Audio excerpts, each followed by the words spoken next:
Hello, good day, sports fans, and welcome to Sports Clinic on Naija Live TV. My name is APPAH, and let's start from the home front, where the NFF elections has been causing so many controversies because some quarters and feel like it should be suspended, while others feel like no, it should not be suspended, it should go ahead. But for Digbami, it feels like the reason why he wants it to be suspended is the fact that you look at football lately for the past 10 years in Nigeria, and nothing has been going on very well. You use the Super Eagles as an example, rather. They could not qualify for the World Cup. The second edition running, they could not make it. And also the Super Falcons too could not make it to the World Cup, even though there's still hope for the Super Falcons because there's another way for them. We'll talk about that.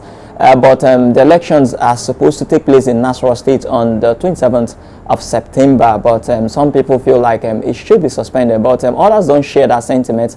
For the likes of Ahmed Shuaibu Garagombe, he said no, that it should continue, that some of these people, the likes of Odegbami, that shares the sentiments is the fact that maybe there's one interest in one place or the other, and these are people that have held one position or so and they've not done very well on their own, so they should look inward instead of coming out to say that the elections should be suspended. But if you ask me personally, I feel like football, in fact the board being led by Ibrahim Gusso, so far there's been a whole lot of things that can be done better.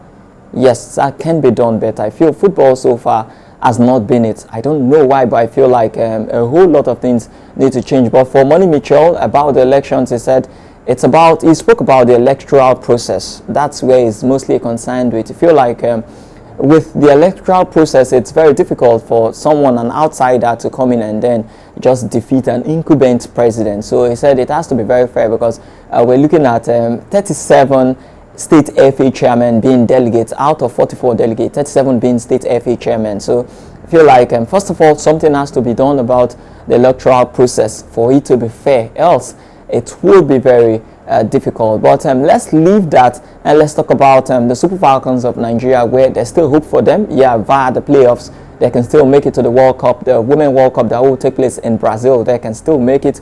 But first of all, in the African playoffs, they have to defeat the Banyana of South Africa. Yeah, they have to do that.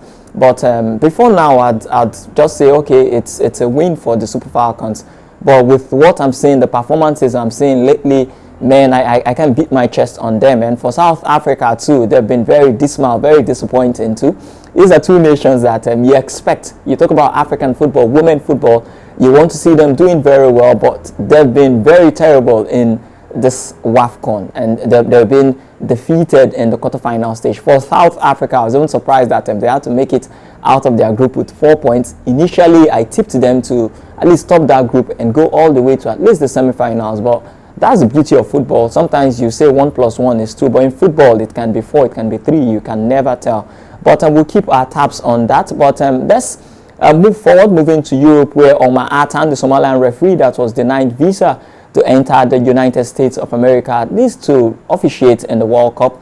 Well, for UEFA, at least they made it sweeter and better for him by making him the first non-European referee to officiate in the Super Cup. So tomorrow's Super Cup between Paris Saint-Germain and Aston Villa will be officiated by Omar Atan. So I'll be looking out for him. I'll be rooting for him because he's a very good official. He's a very good referee, rather.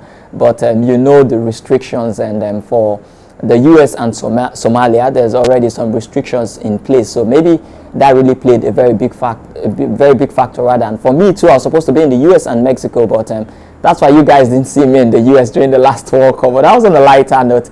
Let's leave that and let's talk about transfers. Yeah, let's talk about transfers. And for Ronald Araujo to Liverpool, it's now official from FC Barcelona. Yeah, he's now a Liverpool player, but I've always been very skeptical about Araujo. I don't know.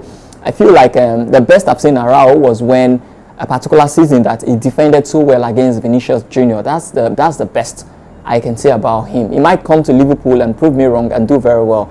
He might play the right back position very well. The right side of the centre back position, might come in and play it very well. He's a very physical player.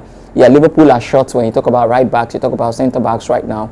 They need bodies in defence. He might come in and do very well, but I advise Liverpool fans at time, please do well to lower your expectations about Araujo, because This guy. Well, let me not say anything. But before we go, let's talk about one breaking news that we got. There were some reports linking Arsenal's Luis Miles Kelly to Manchester United and Chelsea. That his agents are trying to offer him to Manchester United and Chelsea, which I'm a bit surprised because he just signed a new contract last season and is 19-year-old. There's no pressure like, okay, he has to play, else it's a problem. So I don't know why. And for Arsenal, I feel like he's very integral to that team.